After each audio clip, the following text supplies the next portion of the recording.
عورتوں کو چڈی پہنا کے دکان میں بیٹھا دیا تاکہ 10 گراہک ان کا منہ دیکھ کر کے سامان خریدنے کے لیے آئے. یہی ڈیولپمنٹ ہے, یہی ترقی ہے. گھر میں رہنے والی خاتون کو ہوائی جہاز کا ایئر ہوسٹس بنا دیا تاکہ 200 مسافر جو ہوائی جہاز پہ سفر کر رہے ہیں وہ سب ان کی گردن, ان کا چہرہ, ان کے سر کے بال, ان کے ہاف پینٹ, ان کے سارے بدن کو دیکھ کر 2 گھنٹے کا سفر پورا کر لے. یہی ڈیولپمنٹ ہے. یہ فلم میں جو کچھ ہو رہا ہالی ووڈ بالی ووڈ میں, یہ خوبصورت حسیناؤں کو نچا کے ان کو نروستر بنا کے 3 گھنٹے تک لوگ مردوں کو بیٹھا کے اور صاحب خربوں روپے کا کاروبار فلمی ہو جائے اور ناچ گا کے جسم کی نمائش کر کے. یہی ڈیولپمنٹ ہے, یہی ڈیولپمنٹ ہے. ہر جگہوں پہ ادھننگی عورتوں کی تصویریں, چائے کی دکان سے لے کر کے صاحب بڑے بڑے مال تک ان عورتوں کو بے پردہ کروا کے 2 پیسے کمانا, یہی ڈیولپمنٹ ہے. یعنی ابھی ایک عورت آئی تھی یورپ سے, وہ ہم سے بیان کیا کہ حضرت کیا بتائیں, آنکھ کے خون کے آنسو رونا پڑتا. میں بھی لندن گئی تھی اور میں وہاں سے واپس لوٹی ہوں. وہ بیان کیا, مجھ سے بیان کیا کہ حضور صرف ایک دھاگا کی طرح جیسے کوئی ایک کپڑا لپیٹی ہوئی ہے, دھاگا کی طرح ایک کپڑا ہے, باقی سارا جسم ننگا. یعنی کو برا بھی نہیں سمجھنے والا. اب پھر وہ کہتی کہ کیوں میں وہاں چلا گیا, ایسے مناظر کو میں نے کیوں دیکھا, جبکہ مرد اندر میں ٹی شرٹ ہے, اس کے اوپر میں شرٹ ہے, اس کے اوپر میں کوٹ ہے, چونکہ کوٹ اور پینٹ پہننے کا رواج چلا دنیا پوری دنیا میں. سارے لوگ شادی بیاہ میں کوٹ پینٹ پہنتے ہیں صاحب. سارے نیتا امریکہ یورپ کے سارے نیتا مرد وہ صاحب پہنے ہوئے ہیں کوٹ پینٹ اور اندر میں شرٹ ہے. یہ مرد جو اگر وہ جنس نہیں بلکہ وہ بنیان پہن کے رہتا تو بھی کوئی طوفان نہیں مچتا, چونکہ مرد اگر بنیان پہن کے رہے کوئی طوفان مچنے والا نہیں ہے. مرد صرف ناپ سے لے کر کے یہاں گھٹنے تک اس کے صدر عورت ہے, اس کا چھپانا فرض ہے. گھٹنے سے نیچے کھلا ہوا رہے, کوئی ہلچل نہیں مچنے والا. ناپ سے اوپر بھی مرد کا بدن کھلا رہے, نہ عورتوں میں کوئی ہلچل مچنے والی ہے نہ مرد میں کوئی ہلچل مچنے والا ہے. مگر عورتوں کی پنڈلی, عورتوں کی گردن, عورتوں کا چہرہ, عورتوں کی پیشانی, ان کی آنکھیں, ان کی ناک, سارا جسم ایسا ہے کہ جس کو دیکھنے کے بعد مردوں کے دل میں ہلچل مچتا ہے. اسی لیے پردے کا قانون ہے, اس کے ایک کشش مردوں میں رکھ دی گئی ہے. اور یہ کشش ہی کا نتیجہ ہے کہ ایک بھوتنی عورت کو آدمی رانی بنا کے قبول کر لیتا ہے. اسی کشش کا نتیجہ ہے کہ ایک عورت جو رہنے والی وہ گجرات کی, اب وہ اپنے شوہر کے ساتھ اتر پردیش کے دیہات میں رہ رہی ہے, ماں باپ بھائی بہن سارے سنسار چھوڑ کر کے ان کے ساتھ رہتی ہے. وہی ایک کشش ہے, ایک اٹریکشن ہے دونوں میں. اور اس کا اگر غلط استعمال ہوا تو زناکاری کا دروازہ کھولے گا, اور اسی کا صحیح استعمال ہوا نکاح کے ذریعے پھر گھر اور سماج کی آبادی کا ایک زبردست ذریعہ بن جاتا ہے. یہ کشش قدرتی طور پر کشش ہے. بھوک لگے گی دانا چاہیے, پیاس لگے گی پانی چاہیے. اسی طرح عورتوں کی خواہش ہے دانے کی طرح پانی کی طرح, عورتوں کو بھی مردوں کی خواہش ہے دانے کی طرح پانی کی طرح.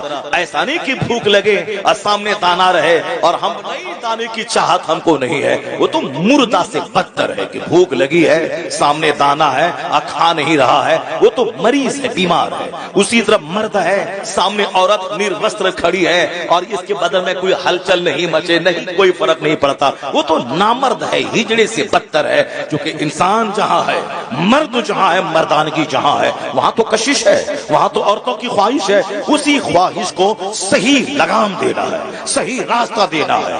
شیطان کے نام پہ زنا ہوتا ہے, مگر رحمان کے نام پہ اگر اجنبی عورت کو اپنے نکاح میں لے لیا گیا, اسی کا نام نکاح ہے. وہاں سے ثواب کا دروازہ کھلتا ہے, اولاد پیدا ہوتی ہے, دنیا کے چلنے بسنے کا ایک زبردست انتظام ہو جاتا ہے. اسی حرام کاری کو روکنے کے لیے نکاح کا طریقہ ہے. مگر لوگ آج نکاح کو بوجھ سمجھ چکے ہیں. آج اس طرح ضمیر مر چکا ہے آدمی کا کہ صاحب وہ حرام کاری چاہت سے کر رہا ہے. آنے والے وقت میں یہ سسٹم بھی ختم ہو جائے گا. اسی کا نام دنیا نے ڈیولپمنٹ رکھ دیا. یعنی خوب شراب پیئیں, پانی سے زیادہ ترقی ہے, خوب ننگا ناچیں ترقی ہے, اور شادی بیاہ کے نام پہ کروڑوں روپے کو برباد کریں, یہی ڈیولپمنٹ ہے. آدھا کھائیں 1000 روپے کی پلیٹ, آدھا کھائیں آدھا پھینکیں, یہی ڈیولپمنٹ ہے. وہ وقت آنے والا ہے. حدیث میں آیا ہے کہ دانے کی عزت کرو, اور روٹی گرے نیچے تو اس کو نیچے سے اٹھا کے کھا لو. دانے کی عزت کرو, ورنہ مصطفیٰ فرماتے ہیں, نائب پروردگار کہتے ہیں کہ جس قوم سے دانا روٹھ جاتا ہے, روٹی روٹھ جاتی ہے, دوبارہ نہیں آتی ہے. یعنی اگر روٹی روٹھ گئی وہ چاہے 50 درگاہوں پہ جا کے چوتڑ رگڑ کے آ جائے، پیشانی رگڑ کے آ جائے، نہیں ہوگی۔ جب اللہ ناراض ہوتا ہے تو چاہے وہ 1,00,000 درگاہوں پہ جا کے پیشان سر پٹک کے رہ جائے، نہیں مراد پوری ہوگی، نہیں اس کی تقدیر کا دروازہ کھلے گا اور نہیں خوشحالی آئے گی۔ میں نے بے شمار لوگوں کو دیکھا، شروع میں اجمیر گئے، مراد پوری ہوئی، اس کے بعد مغرور ہو گئے، معلوم ہے کیا ہو، اس کے بعد یہی ہوا۔ پھر بعد میں جب سزا ملی، ایسی سزا ملی، 50 بار اجمیر جاتا ہے آتا ہے، کچھ بھی نہیں ہونے والا ہے، سب کچھ کرنے والا اللہ ہے، اللہ ہی دینے والا ہے، اللہ ہی روکنے والا ہے، اللہ ہی ذلت دینے والا ہے، اللہ ہی عزت دینے والا ہے، اللہ ہی حکومت دینے والا ہے، اللہ ہی حکومت چھیننے والا ہے۔ یہ جو ہندوستان کا مسلمان روتا ہے کہ یہ آ گئے وہ آ گئے ایسا ہو گیا، کچھ نہیں ہوا ہے، یہ ہمارے جرم کی سزا ہے کہ ایک ظالم حاکم مجھ پر مسلط ہے۔ مگر جس دن مسلمانوں کی مسجدیں آباد ہو گئی، مسلمانوں کا گھر سجدے سے آباد ہو گیا، جس دن میرا سارا کام اپنے پیغمبر کے فرمان کے مطابق ہونے لگا، یہی تو ہے کہ تو مصطفیٰ کا غلام بن جا، اللہ تجھے دنیا کا امام بنا دے گا۔ وعد اللہ الذین آمنوا وعملوا الصالحات، یہ اللہ کا وعدہ ہے کہ اللہ has promised، اللہ نے وعدہ کیا ہے اگر تم ایمان لائے اچھا کام کیے جنت تو وہاں ملے گی، اس دنیا میں حکومت تجھ کو دے دی جائے گی۔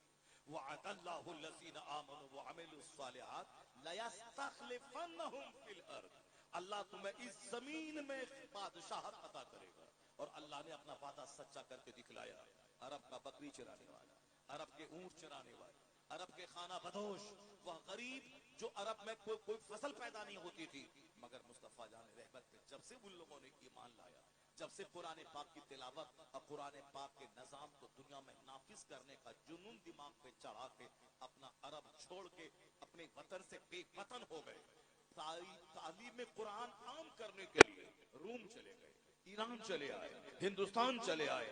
اللہ نے ایران بھی دیا، اللہ نے روم بھی دیا، اللہ نے بے شمار ممالک دنیا میں دی، اور آج 1500 سال میں آدھی دنیا سے زیادہ حصوں پر مسلمانوں کو سلطنت اللہ نے دی۔ آج بھی 63 سے زیادہ ممالک، مور دین 60 کنٹریز، 60 ممالک سے زیادہ ممالک کے مسلمانوں کا قبضہ ہے، جہاں کلمہ پڑھنے والا حکومت کر رہا ہے۔ آج پوری دنیا میں مسلمانوں کے ایک دھمک 200 سے زائد ممالک میں موجود ہے۔ جو عرب سے سورج نکلا تھا، جو عرب کے خانہ بدوش اور بدو، وہ اسلام کی خدمت کرنے کے لیے اپنے وطن سے بے وطن ہو گئے۔ محمد ابن قاسم عرب چھوڑ کے ہندوستان آ گئے، خالد ابن ولید سیف اللہ بن کے اسلام کا کام کرنے لگے، سعد ابن وقاص عرب چھوڑ کے روم کی طرف چلے گئے۔ اتنے اولیاء صالحین بزرگان دین کی محنتوں نے وہ رنگ لائی، اللہ کی خاص عطا ہوئی کہ پوری دنیا پہ حکومت قائم ہو گئی، مسجدیں بننے لگی، مدرسے بننے لگے، خانقاہوں کی تعمیر ہونے لگی، لائبریری دنیا میں بننے لگی۔ آج اگر دنیا میں کالج ہے، مسلمانوں کی دین ہے، اللہ کی قسم 500 سال پہلے ہندوستان کا ایک کالج نہیں تھا، ایک یونیورسٹی نہیں تھی، اگر تھی بھی ایک یونیورسٹی تو وہ بدھسٹوں کی شکشا اور دیکشا کا ایک کیندر تھی، مگر JNU، AMU، Banaras Hindu university, جتنی بھی یونیورسٹی ہیں سب کی عمر ہے 200 سال، 250 سال، 150 سال، 100 سال۔ اسلام 1400 سال پہلے جب اسلام کا سورج چمکا دنیا میں، عرب سے وہ نور نکلا، تو معلوم ہے اس وقت میں ایک یونیورسٹی دنیا میں نہیں تھی، ایک کالج دنیا میں نہیں تھا، لیکن آج ہزاروں یونیورسٹیز، لاکھوں اسکول، ہزاروں کالجز دنیا میں موجود ہیں۔ اس لیے موجود ہیں کہ پیغمبر اعظم نے سب سے پہلے علم حاصل کرنے کا نعرہ دیا تھا کہ اطلبوا العلم ولو کان اطلبوا العلم من المہد الی اللحد، obtain knowledge from the cradle to the grave, obtain knowledge either you find it in China, acquire knowledge is compulsory for every Muslim man and women, knowledge is power, knowledge is life, knowledge is best company۔ یعنی جتنی بھی علم کی فضیلتیں آج کے دنیا دار حکمراں بیان کرتے ہیں کہ علم طاقت ہے، علم روشنی ہے، علم زیور ہے، علم ساتھی ہے، علم ہتھیار ہے، علم ڈیکوریشن ہے، علم آرم ہے، جتنی باتیں آج دنیا کے بڑے بڑے پڑھے لکھے لوگ کرتے ہیں وہ ساری باتیں اپنے من سے نہیں گڑھ کے وہ ساری باتیں مصطفیٰ نے 1400 سال پہلے دنیا کو بتا دی ہے. وہ باتیں مصطفیٰ کی ہیں اور یہ اپنی باتیں کہہ کے دنیا والوں کے سامنے بیان کر رہے ہیں. یہ احسان اسلام کا ہے, پیغمبر اعظم کا ہے کہ آج دنیا میں اسکولز ہیں, کالجز ہیں اور پڑھنے پڑھانے کی باتیں ہو رہی ہیں. یہ احسان مصطفیٰ کی آمد کا ہے کہ آج دنیا علم کے نور سے جگمگا رہی ہے. اس کو تو ماننا پڑے گا. وہ دو چار ذلیل قسم کے لوگ اگر پیغمبر کے خلاف کچھ بکواس کر رہے ہیں, وہ ذلیل اندھے ہیں. وہ ذلیل نہیں, اسے معلوم ہے کہ اسلام نے کیا کیا. وہ آنکھ بند کر کے سورج کا انکار کرتے ہیں, وہ آنکھ بند کر کے وہ کہتے ہیں کہ رات نہیں, وہ آنکھ بند کر کے کہتے ہیں کہ دن نہیں.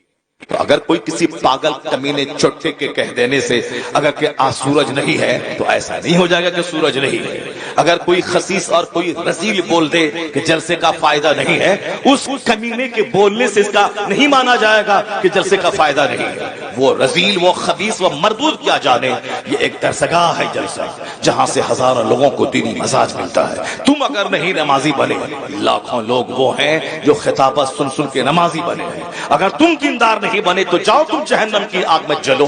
مگر بے شمار لوگ ہیں جو علماء کی صحبتوں میں دینی گفتگو سن کر جنتی بن گئے ہیں, اسلامی سوچ کے حامل بن گئے ہیں. میرے جیسے کمزور قسم کے آدمی کے پاس تو بے شمار فون آتے ہیں کہ آپ کی تقریر سننے کے بعد میں نمازی بن گیا ہوں, میں قضا نماز قضائے عمری کے طور پر ادا کر رہا ہوں, میں صاحب اب گانے بجانا چھوڑ دیا ہوں, میں تقریر بغیر سنے سوتا نہیں ہوں. جب میرے جیسے کمزور آدمی کے بیانات کا یہ اثر ہے, جو بڑے بڑے لوگ ہیں, جو متقی پرہیزگار لوگ ہیں, جو تہجد گزار لوگ ہیں, جو بڑی بڑی خانقاہوں کے بڑے بڑے سجادہ نشین ہیں, جن کے ہزاروں اور لاکھوں مریدین کا جال دنیا میں نیٹ ورک پھیلا ہوا ہے, ان سے کیسا فائدہ ہوگا؟ تو کسی کے چلانے بلانے سے یا کسی کے بکواس کر دینے سے اسلامی بینیفٹس کو نکارا نہیں جا سکتا ہے. اور یہ جادو سب کے سر چڑھ بولتا ہے. آج دنیا میں جتنے انسٹیٹیوشنز ہیں ایجوکیشنل, وہ سب اسلام کی مرہون منت ہے, اسلام کا گفٹ ہے, اسلام کا دیا ہوا ہے.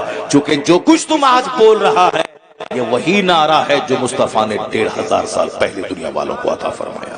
اور آقا علیہ السلام نے دنیا کو تہذیب دی ہے, دنیا کو تمدن دیا ہے, دنیا کو جینے کا ایک نیا راستہ دکھلایا ہے. اس لیے امریکہ کا ایک بہت بڑا پڑھا لکھا آدمی اس سچائی کو بولے بغیر نہیں رہ سکا. وہ کہتا ہے he was the only man in history who was supremely successful on both religious and secular levels. یہ کوئی ہندوستان کا کمزور پڑھا لکھا آدمی نہیں ہے. وہ صاحب یہ دو چار آدمی جو نبی کے خلاف بولتے ہیں, ان جیسے 1 کروڑ کو پڑھا لکھا کے انسان بنانے والا یہ امریکہ کا اتنا بڑا لائر, ایڈوکیٹ, سائنٹسٹ, اتنا بڑا پڑھا لکھا آدمی وہ یہ بول رہا ہے. یہ گلی کوچے کا گرا ہوا آدمی کچھ بولتا ہے, اے مسلمان کبھی اس کی بات پہ کان مت دھرنا, کبھی اس کی بات پہ تھانے کا گھیراؤ مت کرنا, کبھی اس کی بات سننے کے بعد اس کو ہیرو مت بنا دینا. یہ گھنٹی بجا کے 2 روپیہ کمانے والا یہ ہیرو بننے کے شوق میں ہمارے پیغمبر کے خلاف بولتا ہے اور ہم اس کو ہیرو بنا دیتے ہیں, ہم سڑکوں پہ آ جاتے ہیں. بے شمار لوگ ہیں جو نماز کے خلاف بول رہے ہیں, اسلام کے خلاف بول رہے ہیں, قرآن کے خلاف بول رہے ہیں. کتنا سب کی گردن میں چادر ڈال کے تم مارنا شروع کرے گا اور سب کے سب سے تم لائی مول لے گا. ساری باتوں کا جواب دنیا میں نہیں, اور سب سے لائی مول نہیں لے سکتا. ہاں ادیب بولے گا میرا ادیب جواب دے گا, ان کا کوئی شاعر بولے گا میرا شاعر جواب دے گا, ان کا کوئی ویگیانک بولے گا میرا ویگیانک اس کا جواب دے گا. وہ آخری ٹائم ہے جب سر سے پانی اوپر ہو جائے گا اور سوائے کوئی راستہ نہیں رہ جائے گا جہاد کرنے کے. وہ تو آخری ٹائم ہے. اس وقت بھی ہر آدمی کو اپنے من کے مطابق جہاد کرنے کا آدیش نہیں ہے. ظلم مٹانے کے لیے, شرک مٹانے کے لیے اور اپنے ایمان کو بچانے کے لیے وہ آخری مرحلے میں جب اس کے علاوہ کوئی چارہ نہ رہ جائے تو پھر ہمارا جو امام ہے, ہمارا جو عالم ہے, ہمارا جو اسلامی بادشاہ ہے, ہمارا جو رہبر ہے, ان کے آدیش پہ وہ سب کام ہوتا ہے. ایسا نہیں کہ نکلے میدان میں پتھر پھینکنے لگے, یہاں دینے لگے, وہاں دینے لگے. اب تو جلوس نکلوانے میں ڈر لگ رہا ہے کہ ہم نکالیں گے جلوس احتجاج کرنے کے لیے کہ وہ میرے پیغمبر کو گالی دی ہے, مسلمانوں کو تکلیف پہنچائی ہے, اس کو اریسٹ کیا جائے. ہم ایک لیگل مطالبہ کر رہے ہیں. انہوں نے لاکھ کروڑ مسلمانوں کے دلوں کو ٹھیس پہنچایا ہے. ہم مطالبہ ہی کر سکتے ہیں, ایسا نہیں کر سکتے ہیں کہ ان کے گلے میں چادر ڈال کر کے جیل میں ٹھونس دیں. نہیں, ہم جہاں رہتے ہیں مطالبہ کر سکتے ہیں. ہم مطالبہ کر سکتے ہیں. گالی دیا بمبئی کا آدمی اور ہم سامنے والے پولیس کو کیوں مار رہے ہیں, وہاں صاف پٹری کیوں اکھاڑ رہے ہیں, ہم کیوں کسی گھر میں آگ لگا رہے ہیں. اس کے بعد جب پولیس والا آتا ہے تو ہمارے گھر پہ بول نظر چلا دیتا ہے, ہمارے 1000 آدمی کو مار دیتا ہے, تو اس کا ذمہ دار ہوگا کون؟ اس کا ذمہ دار وہی ہوگا جو بخلا کے سامنے آیا, جو سامنے والے کو پتھر مارا. کیوں مارا تمہارے پیغمبر کو گالی دی تو کیا مطلب تم اس کو قتل کر دے گا؟ تم یہ جس ملک میں رہتا ہے اس ملک کے قانون کے حساب سے تم کو صرف پروٹیسٹ کرنا ہے, اس کی مخالفت کرنی ہے, پرامن جلوس نکالنا ہے, اس کی گرفتاری کا مطالبہ کرنا ہے, حکومت وقت سے کہنا ہے یہ ظلم ہے, یہ ظلم سہا نہیں جائے گا. ہمارا کوئی عالم رام کے خلاف بولا, ہمارا کوئی عالم سیتا کے خلاف بولا, ہمارا کوئی مولوی آپ کے دھرم کے بانی کی پرائیویٹ لائف کو کھنگالا, ان کی شادی کے بارے میں بولا نہیں بولا؟ تو پھر تم کیوں بولا, تیرا آدمی کیوں بولا؟ ہمارے پیغمبر کی اچھی باتوں کو نہیں بول سکتا ہے. انہوں نے جو دنیا کو دیا ہے, جو گفٹ, جو امپیکٹ دنیا پہ چھوڑا ہے, جو بلیسنگز دیا ہے, اگر تمہارا سینہ اتنا چوڑا نہیں ہے کہ ان ساری اچھائیوں کو سن کے پڑھ کے تم لوگوں کے سامنے بیان کر سکو, تو کم سے کم چپ تو رہو, ان کی پرائیویٹ لائف میں دخل اندازی تو مت کرو. ہمارے پیغمبر نے 11 شادی کی. کیا تم کو معلوم ہے کہ عرب ممالک میں شادی کا کیا مہتو ہے, شادی کے کیا اثرات ہوتے ہیں؟ 25 سال کی جوانی میں 40 سالہ ادھیڑ عورت سے نکاح کر رہے ہیں. اب 50 پلس جانے کے بعد اگر 12 سال کی خاتون سے نکاح کر رہے ہیں تو سمجھنا تو ہوگا. جہاں کے 16 سال کی 1000 خوبصورت ترین عورتوں سے مصطفیٰ نکاح کر سکتے تھے, اور عرب کا کلچر تھا اس ٹائم میں 1400 سال پہلے 100 شادی کرنا, 150 شادی کرنا, 300 شادی کرنا, عرب کا ماحول تھا. اگر حضور سے زیادہ خوبصورت کوئی نہیں تھا دنیا میں تو سارے لوگ چاہتے تھے کہ میری بیٹی ان کے نکاح میں جائے, مگر حضور نے اس زمانے میں 25 سال کی جوانی میں 40 سالہ ادھیڑ عورت جو 2 شوہر سے بیوہ ہو چکی تھی, ان کو جب آپ نے شادی کیا ان سے, اس کا مطلب ہے کہ آپ کی شادی کا مطلب خواہش کو پورا کرنا صرف نہیں ہے, شادی کا مطلب ہے بیواؤں کو سمان دینا, بیواؤں کو ایک نئی زندگی دینا, بیواؤں کو آتم سمان دینا, بیواؤں کو عزت نفس دینا, بیواؤں کو خوشیاں منانے کا موقع عطا کرنا. اب اگر قیامت تک کسی بیوہ کی شادی ہوگی تو احسان محمد عربی کا مانا جائے گا کہ حضور نے کہا اب بیوہ سے شادی کر کے بتا دیا, اس عمر میں جس عمر میں آپ کے حسن کی قسم, حسن کی سوکھار, حسن کی خیرات چاند لیتا تھا, سورج لیتا تھا. ہم لوگوں نے مصطفیٰ کو نہیں دیکھا ہے, لیکن جس نے مصطفیٰ کو دیکھا ہے ان کا اسٹیٹمنٹ آج تک کتاب میں موجود ہے. حضرت ابو ہریرہ کہتے ہیں سرکار کا کاندھا ایسا تھا جیسے کسی چاندی کو ڈھال دیا گیا ہو. حضرت انس کہتے ہیں مصطفیٰ کا چہرہ ایسا تھا کأن الشمس تجری فی وجہہ, گویا حضور کے چہرے میں سورج تیر رہا ہو. یہ جن لوگوں نے دیکھا ان کا اسٹیٹمنٹ ہے, اس میں کوئی نمک مرچ لگایا نہیں گیا, ہو بہو جو اس کا اسٹیٹمنٹ ہے وہ ہے. حضرت جابر ابن سمورہ کہتے ہیں کہ رائے تو ہم چاند کو دیکھتے تھے, 14ویں رات کا چاند, یعنی جس دن وہ 14ویں رات کا چاند, 14th نائٹ, 14ویں رات کا چاند, مون آف 14th نائٹ, جو ایک ہی دن چاند جوان ہوتا ہے. باقی جس دن اگا حضور کے ٹہنی کی بانی, پھر تھوڑا بڑا تھوڑا بڑا تھوڑا بڑا, 14ویں رات کو فل جوان ہوتا ہے. پھر 15ویں رات سے گھٹنا شروع ہے, ڈاؤن فال, 1 انچ 2 انچ گھٹتے گھٹتے پھر سوکھی ہوئی ٹہنی کی مانند باروک ہو گیا. کہتے ہیں جابر ابن سمورہ کہ 14ویں رات کا چاند چمک رہا تھا, حضور میرے سامنے تھے, سرکار کے جسم اقدس پہ ایک چادر تھی جس میں سرخ رنگ کی دھاری تھی. میں کبھی حضور کو دیکھتا تھا اور کبھی چاند کو دیکھتا تھا, تو فیصلہ کیا دل نے کہ مصطفیٰ کا چہرہ چاند سے زیادہ خوبصورت ہے. وَوَجْهُهُ أَحْسَنُ مِنَ الْقَمَرِ, ان کا چہرہ چاند سے زیادہ خوبصورت ہے. عرب کے لوگ تمنا کرتے تھے کہ کاش محمد عربی سے میری بیٹی کا عقد ہو جائے, میری نسلیں فخر کریں گی, مگر اس خوبصورتی کا نمونہ شخص جیسا حسین جمیل نہ پیدا ہوا نہ قیامت تک پیدا ہوگا. حضور نے 40 سالہ ادھیڑ عورت سے پہلی شادی 25 سال کی عمر میں کیا. اس کا مطلب ہے اس شادی میں حکمت ہے بیواؤں کو سامان دینا, بیواؤں کو عزت دینا.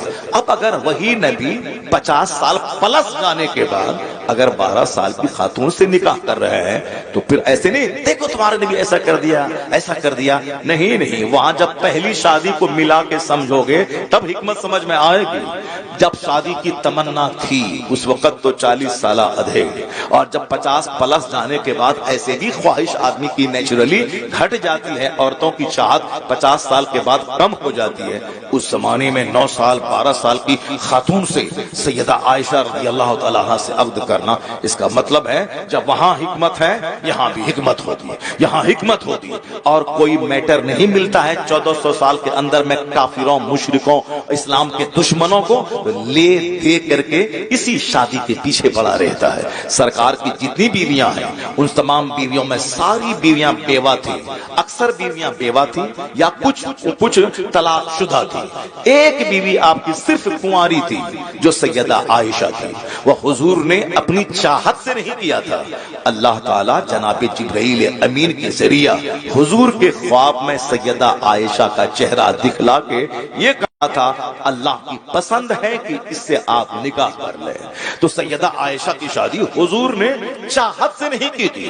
یہ 9 سال 10 سال کی ہے اور ہماری ساری بیویاں طلاق شدہ ہیں اور بیوہ ہیں، ایک لڑکی ایک خاتون چاہیے اس کو جو کنواری مل جائے، نہیں، وہ اللہ کی پسند تھی، کائنات کے خالق کی پسند ہے۔ اور جس نے مصطفیٰ کو نبی رسول اور سارے رسولوں کا سردار بنایا اس خدا کی پسند ہے، یہ اس لیے پسند ہے۔ حکمت وہاں یہی تھی، جس طرح ساری شادی حکمتوں سے بھری ہے۔ ایک خاندان ہے مدینے میں جو کہتا تھا اسلام مٹا دیں گے، جو کہتا تھا اسلام کے پیغمبر کو قتل کر دیں گے، جو کہتا تھا اسلام کا ساتھ دینے والے مصطفیٰ کے صحابہ کو نگل جائیں گے، لیکن اس خاندان کی ایک بیوہ خاتون سے حضور نے شادی کر لی، وہ خاتون رضامند ہوئی، اور جب اس خاندان کی بیٹی مصطفیٰ کے نکاح میں آئی اور حضور کے اخلاق، حضور کے کردار، حضور کے تمام کمالات کو دیکھنے کے بعد جب وہ خاتون اپنے خاندان کے باپ دادا کے سامنے بیان کیا تو پہلے تو وہ لوگ سوچا تھا کہ محمد ایسے ہیں ویسے ہیں، لیکن جب اپنی بیٹی کی زبانی حضور کی خلوت، حضور کی جلوت، حضور کی تنہائی کی ساری داستان سنی، سارا قبیلہ کلمہ پڑھ کے مصطفیٰ کا غلام۔ یہ ہے مصطفیٰ کی شادی کی حکمت، یہ ہے حضور کی شادی کی حکمت۔ خالد ابن ولید جیسا سیف اللہ، اللہ کی تلوار۔ معلوم ہے کہ میدان احد میں 70 صحابہ شہید ہو گئے تھے، جو جنگ جیتی ہوئی تھی وہ جنگ کی بازی ہاری گئی۔ مصطفیٰ نے کہا تھا تیر اندازوں سے کہ یہاں کھڑا رہنا، یہاں جگہ چھوڑ کے مت جانا، چاہے جنگ جیتیں یا ہاریں تم یہ جگہ چھوڑ کے مت جانا۔ اور جب جنگ جیت گئے مسلمان، ان لوگوں میں سے کسی نے کہا کہ اب تو جنگ جیت گئے تو اب یہاں رہنے کا کوئی مطلب نہیں ہے، اب ہمیں بھی مال غنیمت لینا چاہیے، اس کو چھوڑ کے کفار بھاگ چکے ہیں۔ مگر کسی نے منع کیا کہ حضور نے کہا ہے کہ چاہے جنگ جیتیں یا ہاریں یہ جگہ نہیں چھوڑنی ہے۔ مگر لوگوں نے اپنی عقل سے یہ سمجھا کہ حضور تو دشمنوں کو روکنے کے لیے ہم کو کھڑا کیا تھا تاکہ دشمن یہاں سے داخل نہ ہو، مگر اب وہ بات تو رہی نہیں، چونکہ اب تو جنگ جیت چکے ہیں ہم، اس لیے وہ لوگ چلے گئے میدان جنگ۔ تو وہی خالد ابن ولید تھے جو پیچھے سے گھوم کر کے اسی راستے سے دوبارہ اندر گھس کے وہ خطرناک اٹیک کیا کہ 70 صحابہ شہید ہو گئے۔ جیتی ہوئی جنگ بظاہر شکست میں تبدیل ہو گئی، آقا علیہ السلام زخمی ہو گئے، آپ کے دندان اقدس شہید ہو گئے، آپ لہو لہان ہو گئے، آپ پہاڑ کے اوپر میں ایک گڑھے میں آپ وہاں نیچے چلے گئے، اس اور کافروں نے افواہ پھیلا دی، اسلام کے پیغمبر شہید ہو گئے۔ وہی خالد ابن ولید جو اتنا بڑا رول ادا کیا تھا میدان احد میں، جب سرکار علیہ السلام ان کی پھوپھی حضرت ام میمونہ سے جب آپ نے شادی کیا مکہ المکرمہ میں، تو پھر پھوپھی جب مصطفیٰ کے نکاح میں چلی گئیں تو اور اپنی پھوپھی کی زبانی جب سرکار کی داستان سنتے ہیں تو اتنا بڑا کارنامہ انجام دینے والا کافروں کی طرف سے اتنا بڑا بہادر، وہ مصطفیٰ کے پاس آ کے کلمہ پڑھ کے مشرف ہے اسلام۔ سیف اللہ، اللہ کی تلوار، یہ ہے مصطفیٰ کی شادی کی برکت۔ اور آج بھی کسی خاندان کی دشمنی کو ختم کرنے کے لیے شادی ایک بہت بڑا ذریعہ ہے۔ شادی کرنے کے بعد دشمنی دوستی میں تبدیل ہو جاتی۔ حضور کی ساری شادیاں اسی حکمتوں سے بھری ہوئی۔ سیدہ عائشہ وہ تو ان کے باپ تو مصطفیٰ کے غلام تھے، مصطفیٰ کے دوست تھے، سفر میں، حضر میں، مکہ میں، مدینہ میں، بدر میں، احد میں ہمیشہ بالکل سائے کی طرح رہے اب انہوں نے اپنی بیٹی کو سرکار کے نکاح میں دیا اور اس پر وہ ناز کرتے رہے کہ میری بیٹی کو مصطفیٰ نے قبول کر لیا ہے. اگر حضور جبرن ایسا کرتے خواہش کی وجہ سے تو کبھی صدیق اکبر اپنی بیٹی کو نہیں دیتے. اب مکہ کے اس وقت کے سارے لوگ اس نکاح کو برا سمجھتے لیکن نہ کسی نے برا سمجھا چونکہ عین فطرت کے مطابق وہ شادی تھی. اب لڑکی چاہے 10 سال کے بعد جوان ہو یا 15 سال کے بعد جوان ہونے کے بعد وہ شوہر کے قابل ہے. اور وہاں عرب کا کلچر ہے کہ وہاں چونکہ یہاں کی زمین گرم آب و ہوا گرم وہاں آج بھی لوگ 4 شادی کرتے ہیں. آج بھی ایک آدمی کے 50 بچے ہوتے ہیں. وہاں معیوب نہیں مانا جاتا چونکہ وہاں کی تہذیب کا حصہ. اب سیدہ عائشہ کی شادی کم عمری میں ہوئی مگر جوان ہونے کے بعد رخصتی ہوئی اور آپ حضور کے حرم سرا میں تشریف لائیں. حکمت یہی تھی کہ سرکار نے ہم قیامت تک کا پیغام دیا کہ کیا کرنا ہے کیا نہیں کرنا. مردوں کے قانون اصول اور ضابطے مسجد نبوی کے ممبر سے جو آپ نے کہا ابو ہریرہ نے نقل کیا, عبداللہ ابن عمر نے نقل کیا, عبداللہ ابن مسعود نے اس کو یاد رکھا.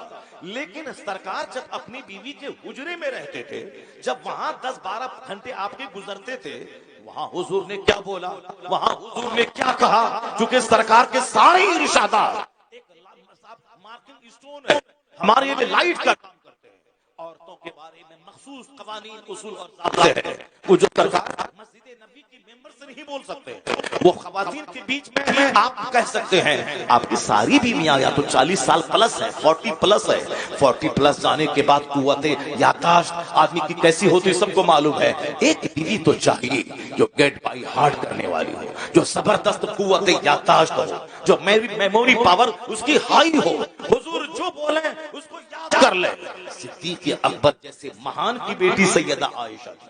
کم عمری میں عرب کے تمام مشہور شعراء کے اشعار عربی کے سارے ان کو یاد تھے. عربی محاورات میں دسترس حاصل تھی, قوت یادداشت غضب کی تھی. جب سرکار کے نکاح میں آئی حضور کی ایک ایک باتوں کو انہوں نے گیٹ بائی ہارٹ کیا, حدیثوں کو یاد کیا, سرکار کے فرمان کو سینے میں جگہ دیا. اور جب حضور پردہ فرمائے پردے میں رہ کر آپ صحابہ کرام کو جو ایک فقیہہ, محدثہ, عالمہ, مفسرہ بن کر جو پیغام سنانا شروع کیا, لوگوں نے یہی کہا شریعت ہماری ادھوری رہ جاتی اگر میری ماں عائشہ مصطفیٰ کے نکاح میں نہیں آتی. آج مردوں کے قانون واضح ہے, عورتوں کے قانون واضح ہے. آج اگر شریعت مکمل ہے تو احسان ام المومنین عائشہ صدیقہ رضی اللہ تعالیٰ.